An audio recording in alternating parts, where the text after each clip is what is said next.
Hello good morning everyone. तो जैसा कि आप सभी लोगों के लिए हमने एसएससी एमटीएस के लिए प्रैक्टिस सेट शुरू किया है, जो कि आज आपका चौथा प्रैक्टिस सेट होने वाला है। और ऑलमोस्ट ये आपको जैसा कि बताया कि एसएससी जीडी एग्ज़ाम 2025 के लिए भी बिल्कुल रामबाण होने वाला है। तो प्लेलिस्ट बना हुआ है, अगर आपने पिछले 3 वीडियो नहीं देखे हैं तो जाकर के आप पीछे के 3 वीडियो देख सकते हैं, फिर आके आप चौथा वीडियो देखिए। आई एम श्योर कि अगर आप नोट्स बनाते हैं, यानी कि सारे क्वेश्चन आप नोट करते हैं, तो एसएससी एमटीएस और जीडी जैसे एग्जाम में जो है आपको जरूर देखने को मिलेगा। एक फ़र्क आप यहाँ पर जरूर देख पाएंगे कि जीके को लेकर के आप कैसे स्कोर करते हैं। तो चलिए बिना टाइम वेस्ट के शुरुआत करेंगे। आई होप कि आप लोग लाइक शेयर वगैरह कर देंगे। चलिए पहला क्वेश्चन यहाँ पर हम लोग देखेंगे। पहला क्वेश्चन है कि राष्ट्रीय विकास परिषद का अध्यक्ष कौन होता है। देखिए, राष्ट्रीय अगर विकास परिषद की बात करें तो इसी को बोला जाता है नेशनल डेवलपमेंट काउंसिल, यानी कि जो नेशनल डेवलपमेंट काउंसिल होता है, यानी कि एनडीसी आपका राष्ट्रीय विकास परिषद होता है। और इसके जो अध्यक्ष होते हैं वो होते हैं प्रधानमंत्री। ये चीज़ याद रखना है, प्रधानमंत्री के अध्यक्ष होते हैं। और प्रधानमंत्री एक और चीज़ के अध्यक्ष होते हैं, वो है आपका नीति आयोग। और नीति आयोग क्या होता है आपका national institute for transforming India. तो ये आपका होता है नीति आयोग के भी अध्यक्ष होते हैं। और नीति आयोग ने जो जगह ली थी वो ली हुई थी योजना आयोग की। ये चीज़ याद रखना है, ये चीज़ें बिल्कुल टंग में होनी चाहिए कि कब क्या आया हुआ था। और अगर आपसे एनडीसी यानी कि राष्ट्रीय विकास परिषद की अगर आपसे स्थापना पूछ ले कब हुई, तो इसकी जो स्थापना यानी कि इस्टेब्लिशमेंट हुआ था वो हुआ था 6 अगस्त 1952, यानी कि 6 अगस्त 1952 को जो है आपकी राष्ट्रीय विकास परिषद की स्थापना हुई, जिसके जो है आपके अध्यक्ष प्रधानमंत्री होते हैं। बाकी अगर आपने नहीं देखे पिछले वीडियो तो जाकर के आप देख सकते हैं, क्योंकि आपको उससे रिलेटेड यहाँ पर बहुत कुछ मिलने वाला है। नेक्स्ट क्वेश्चन आपका है कि धनगरी गजा किस राज्य से संबंधित लोक नृत्य है। कई बार क्वेश्चन पूछा गया है धनगरी गजा से, और इससे रिलेटेड क्वेश्चन कई बार एसएससी एग्जाम में ऑलमोस्ट देखने को मिलते हैं। तो धनगरी गजा की बात करें तो इसका जो राइट आंसर हो जाएगा वो आपका हो जाएगा महाराष्ट्र। महाराष्ट्र का आपका धनगरी गजा है। और इसके साथ में आपको और क्या याद रखना है, एक आपको लावड़ी याद रखना है। मोस्टली कई बार आपसे पूछा जाता है कि लावड़ी लोक नृत्य जो है वो कहाँ का है, तो आपका महाराष्ट्र का है। लावड़ी के साथ में आप तमाशा याद रख सकते हैं, तमाशा भी कई बार पूछा गया है। तमाशा के साथ में आपका कोली नृत्य भी आपसे पूछा गया है एसएससी के एग्जामों में ही, कोली नृत्य भी महाराष्ट्र का हो जाता है। इसके साथ साथ अभी आपका जो जीडी का एग्जाम हुआ था उसमें लेजिम पूछा गया था, तो लेजिम जो नृत्य है ये भी महाराष्ट्र का है। इसके साथ साथ गौरीचा अगर आपसे पूछे तो गौरीचा जो है, गौरीचा भी आपका है महाराष्ट्र का। इसके साथ साथ आपको याद रखना है जैसे गरबा वगैरह आपका गुजरात का होता है, टिप्पाणी होता है ये गुजरात का होता है, तो ये आपके गुजरात के हैं। तो ये आप लोग यहाँ पर याद रखेंगे, ये आपके महाराष्ट्र के हो गए। और यही क्वेश्चन ऑलमोस्ट आपके एसएससी एग्जाम में क्या होता है कि घूम फिर करके पूछ लिए जाते हैं। नेक्स्ट क्वेश्चन आगे है कि रोशन कुमारी का संबंध किस शास्त्रीय नृत्य से है। देखिए, शास्त्रीय नृत्य के बारे में आपको मैंने ऑलरेडी बताया हुआ है कि 8 आपके होते हैं। दक्षिण भारत के कितने हैं, पूर्वी आपका जो नॉर्थ इंडिया यानी कि उत्तर भारत के कितने हैं, या दक्षिण पूर्वी आपके भारत में कितने हैं, या उत्तर पूर्वी जो है वहाँ पर कितने शास्त्रीय नृत्य हैं, मैंने ऑलरेडी आपको इस तरह से कवर करवाया पिछले वीडियोज़ में। तो 8 आपके होते हैं। बाकी जो आपका जो संस्कृति मंत्रालय होता है, आपके बारे में बताया था कि संस्कृति मंत्रालय क्या होता है कि इनको 9 मानता है, 8 ना मान करके, क्योंकि वो 6 को यहाँ पर जोड़ देता है जो कि झारखंड, उड़ीसा और पश्चिम बंगाल का होता है। लेकिन जो हमारा जो संगीत नाटक अकादमी है वो 8 ही मानता है, जिसकी स्थापना 1952 में हुई और हेडक्वार्टर जो है वो दिल्ली में, तो उसके बारे में भी याद रखेंगे। रोशन कुमारी की बात करें तो रोशन कुमारी का जो संबंध है वो कथक शास्त्रीय नृत्य से, ये चीज़ याद रखना है। कथक आपको पता ही होगा कि उत्तर भारत का इकलौता लोक नृत्य है जो कि उत्तर प्रदेश राज्य से आता है। और इससे साथ और कुछ आपके नाम जो संबंधित हैं याद रखना है। आपका सितारा देवी आपको याद रखना है जो कि पूछा जाता है। सितारा देवी के साथ में आपका गोपी कृष्ण याद रखना है, ये भी आपके कथक से ही संबंधित हैं। और इसके साथ साथ आप याद रख सकते हैं गोपी खान के अलावा रोशन कुमारी आपका हो गया। बाकी आपके जो महाराज वाले होते हैं जैसे कि पंडित बिरजू महाराज हो गए, या लक्षू महाराज हो गए, या शंभू महाराज हो गए, ये लोग भी आपके कथक से यहाँ पर संबंधित हैं। और एक चीज़ ये याद रखेंगे कि कथक का मतलब क्या होता है। ये कई बार क्वेश्चन एसएससी एग्जाम में पूछा गया कि कथक का जो अर्थ होता है वो आपका क्या होता है। तो इसका अर्थ होता है कथा कहना, यानी कि कथावाचक जो होता है कथक का अर्थ होता है। ये चीज़ पूछी भी गई है, अभी इस बार के जीडी के एग्जाम में भी ये क्वेश्चन पूछा गया था, तो ये चीज़ आप लोग यहाँ पर याद रखेंगे। नेक्स्ट हम लोग आगे बढ़ेंगे और क्वेश्चन को देखेंगे। देखिए घराने से आपसे याद आया, घराना तो मैंने आपको बता ही दिए, कुल 4 घराने आपके होते हैं कथक के, जो मैंने पिछले वीडियोस में कवर किए हुए हैं। बार बार वही नहीं बताना है, टाइम वेस्ट क्या करना, पिछले वीडियोस में मैंने कवर किए हुए थे। नेक्स्ट है कि कबड्डी खेल की अवधि कितनी होती है। यहाँ पर आपसे टाइम पीरियड पूछा गया है कबड्डी के खेल का, कि टाइम पीरियड जो होता है वो कितना होता है। देखिए यहाँ पर आपके पुरुष और जो महिला दोनों की टाइमिंग है खेल को लेकर के वो अलग अलग है। पुरुषों की अलग होती है, महिलाओं की अलग होती है।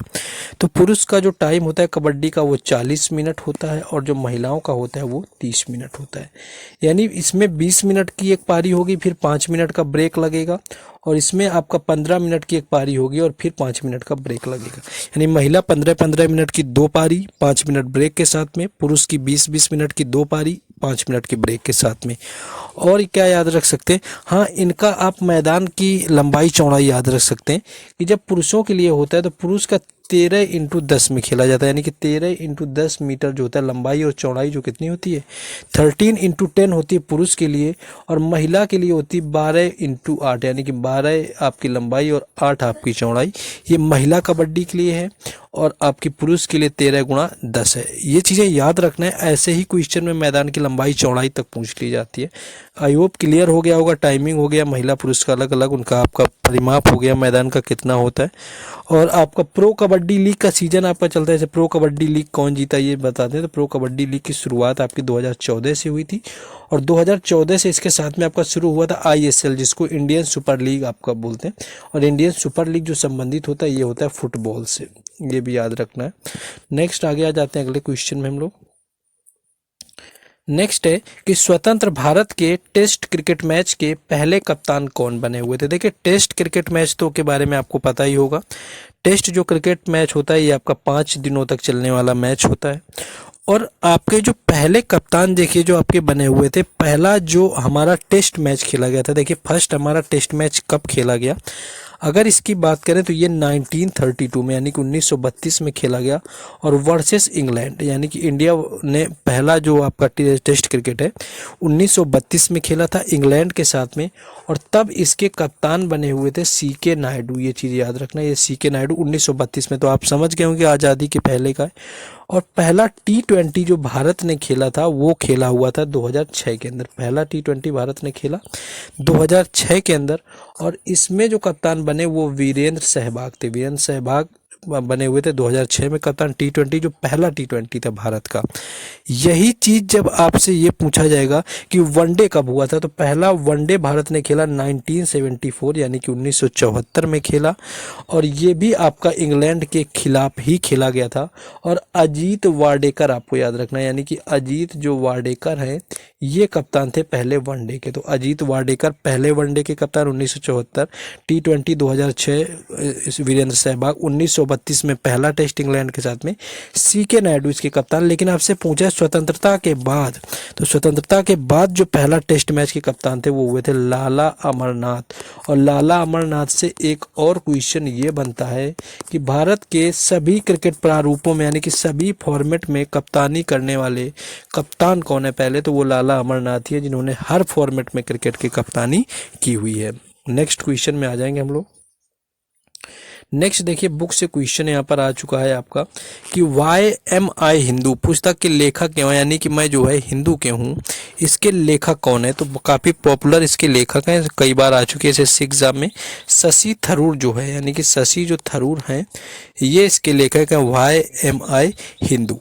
और शशि थरूर की एक और पुस्तक होती है द ग्रेट इंडियन नॉवेल, ये आपसे याद रखना, द ग्रेट इंडियन जो नॉवेल है, ग्रेट इंडियन जो नॉवेल है ये भी है शशि थरूर की पुस्तक the great Indian novel.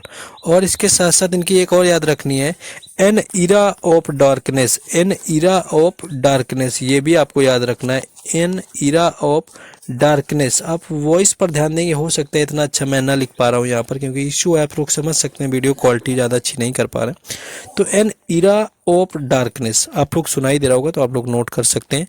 And एक और इनका याद रख सकते हैं जो कि बुकलेस इन बगदाद, ये भी इनकी काफ़ी पॉपुलर है, बुकलेस इन बगदाद, बुकलेस इन बगदाद, ये चीज़ याद रखेंगे। ये जो बुक है इनकी आपके याद रखना है, शशि थरूर की हैं। नेक्स्ट अगला क्वेश्चन है हमारा, नेक्स्ट है कि आपातकालीन संबंधित प्रावधान संविधान के किस भाग में दिया गया। देखिए आपातकालीन की बात करें तो आपातकालीन अगर इसकी आर्टिकल आपसे पूछे तो ये 352 से लेकर के 356 होता है। इनके अलग अलग मायने हैं, कहीं वित्तीय आपातकाल है, कहीं राष्ट्रीय आपातकाल है।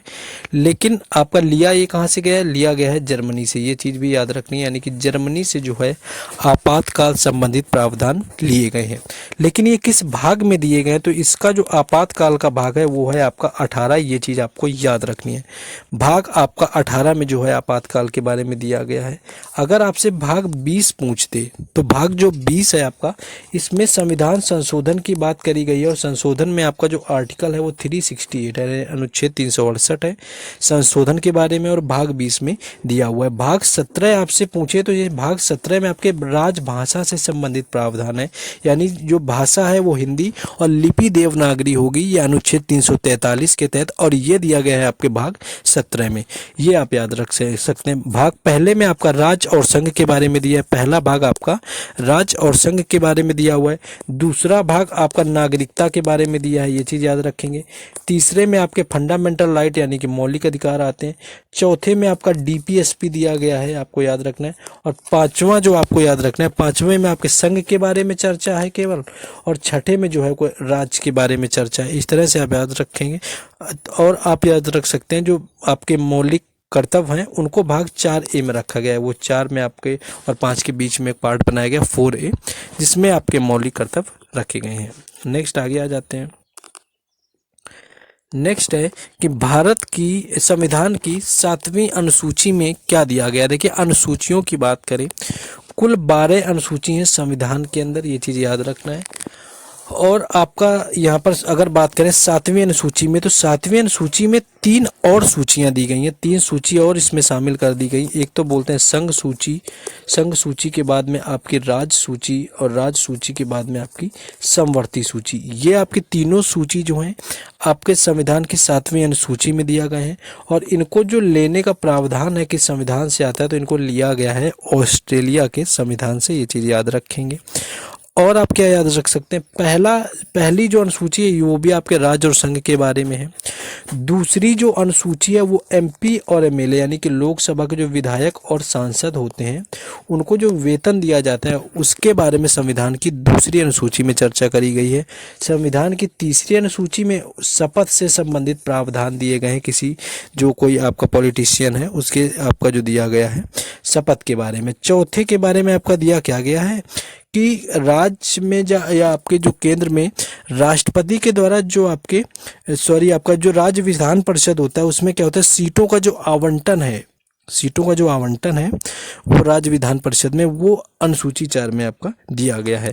बाकी आपका 11 का आपका महत्वपूर्ण है, याद रख सकते हैं। 11 अनुसूची में ग्राम पंचायत है और 12 में आपका नगर पालिका है। और आपका 10वीं याद रखना है क्योंकि दल बदल का कानून 10वीं अनुसूची में, ये भी कई बार पूछा गया कि दल बदल का जो कानून है वो किस में दिया गया है। आई होप कि वीडियो को आप स्लो मोड में चला लें अगर नहीं लिख पा रहे हैं। बाकी एक एक मुंह से अगर बोला गया वर्ड आपने नोट किया है तो आप मॉक टेस्ट जाकर के देखना। जैसे ये सारी क्लासेस मैं ख़त्म करता हूँ आपको एक इम्पैक्ट देखने को ज़रूर मिलेगा। SSC GD और MTS जैसे एग्ज़ाम में तो मिलेगा ही मिलेगा, बाकी SSC की किसी एग्ज़ाम में आप बैठेंगे ज़रूर मिलेगा। नेक्स्ट है वितस्ता किस नदी का पुराना नाम है। देखिए वितस्ता की बात करें, कई बार इसके बारे में बात करी गई है।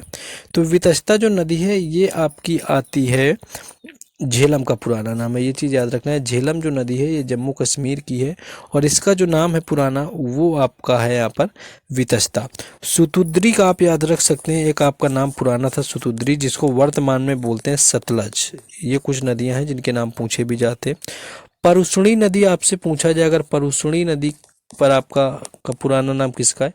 तो जो रावी नदी है उसका पुराना नाम परुष्णी नदी है, और जो परुष्णी नदी है यहीं पर एक युद्ध हुआ था जो कि दसराग का युद्ध बोलते हैं। याद रखना है कि दसराग का युद्ध जो है किस नदी के तट पर हुआ था? तो रावी तटी के नदी के तट पर हुआ था, और उस समय पर उसको परुष्णी नदी बोला जाता था। तो ये चीज़ याद रखना है वहाँ पर आपको, ठीक है। और इसका जो वर्णन है कि ये दसराग युद्ध कहाँ पर किसमें लिखा हुआ है, तो वो आपके ऋग्वेद में इसका वर्णन देखने को मिलता है। एक आप विपाशा याद रख सकते हैं, यानी कि विपाशा जो आप नदी है इसको आप याद रख सकते हैं, जो कि व्यास नदी का प्राचीन नाम है, ये भी पूछा जा चुका है। और इसके साथ आप किसका याद रख सकते हैं, मान लीजिए सदा नीरा याद कर लीजिए, गंडक नदी को बोलते हैं, यानी कि सदा जो नीरा है ये आपका गंडक नदी को बोलते हैं। तो ये चीज़ भी यहाँ पर याद रखेंगे। अस्किनी आपका चेनाब नदी को बोलते हैं, ये चीज़ याद रखिए आप। नेक्स्ट क्वेश्चन है कि राष्ट्रीय आय गणना का आधार वर्ष कितना है? देखिए राष्ट्रीय अगर आय गणना की बात करें, राष्ट्रीय आय गणना की अगर आधार वर्ष की बात करी जाए तो ये आपका 2011-12, यानी कि जो राष्ट्रीय गणना करी जाती है उसका जो आधार वर्ष किसको माना जाता है, तो वो माना जाता है 2011 और 12 को। और इसकी जो घोषणा है कि ये 2011-12 माना जाएगा, यानी कि राष्ट्रीय जो आय की गणना होगी उसमें आपका 2011-12 को आधार वर्ष मानेंगे, ये घोषणा करी गई 2015 में, यानी कि ये आपका अनाउंस हुआ था 2015 में। और इससे पहले जो गणना करी जाती थी उसमें 2004 और 5 को जो है आधार वर्ष माना जाता था, ये चीज़ याद रखना है।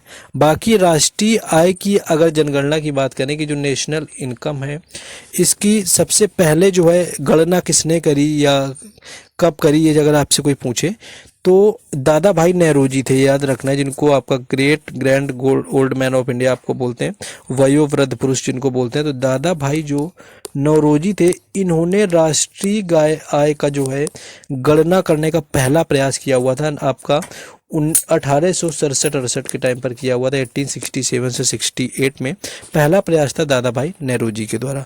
लेकिन अगर आपसे ये पूछ लिया जाए कि आपसे वैज्ञानिक गणना पहली किसने करी, वैज्ञानिक गणना की अगर बात करें, साइंटिफिक जिसको बोलते हैं आपका, तो ये किया गया था VKRV राव द्वारा, यानी कि VKRV राव थे, इन्होंने करी हुई थी आपके वैज्ञानिक गणना।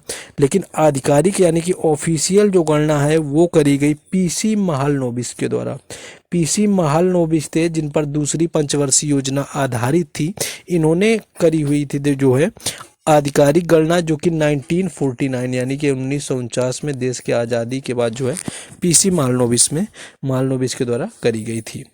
नेक्स्ट है कि PM विश्वकर्मा योजना लागू करने वाला पहला केंद्र शासित प्रदेश कौन सा बन गया है? देखिए PM विश्वकर्मा योजना अभी आपकी इसी वर्ष शुरू हुई थी, पिछले वर्ष आपका क्या है कि विश्वकर्मा योजना, तो इसके बारे में ज़्यादातर ही क्वेश्चन बनना है कि आपका किस मंत्रालय से क्या है, ये सारी चीज़ें बोलते हैं।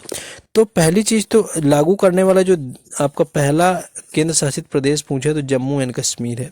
सबसे पहला आपका लॉन्च करने वाला UT JNK बन गया। और अगर पूछे कि ये किस मंत्रालय की है तो जो MSC मंत्रालय यानी कि आपका मध्यम सूक्ष्म और जो लघु उद्योग वगैरह मंत्रालय होता है, ये आपका लागू करने वाला मंत्रालय है PM विश्वकर्मा योजना को, ये चीज़ आप लोग याद रखेंगे। और आपका करंट में क्या याद रख सकते हैं, करंट में मान लीजिए आप ये याद करिए कि करंट में जो है आप ये याद रख सकते हैं कि आप लोकपाल, हाँ आपके नए बने हैं लोकपाल, आप याद रख सकते हैं, लोकपाल आपसे पूछा जा सकता है। यानी कि लोकपाल की अगर बात करें तो अजय माणिक राव, ये आपको देखने को क्वेश्चन मिलेगा, यानी कि अजय जो माणिक राव हैं ये आपके नए लोकपाल बनाए गए हैं। तो इनको भी यहाँ पर याद रखेंगे, क्योंकि जो करंट में होता है आपसे जरूर यहाँ पर घुमा फिरा के क्वेश्चन देखने को मिल जाता है और पूछ भी लिया जाता है कहीं ना कहीं। नेक्स्ट आपसे क्वेश्चन है कि पूर्वी घाट की सबसे ऊंची चोटी कौन सी है? देखिए पूर्वी अगर घाट की चोटी की बात करें, पूर्वी घाट में आप इस तरह से समझिए, ऐसे कुछ जाके ऐसे ऐसे हमारा मैप होता है, इधर ये आपका हो गया पूर्वी घाट यानी कि ईस्टर्न आपका हो गया, ये आपका हो गया वेस्टर्न है ना।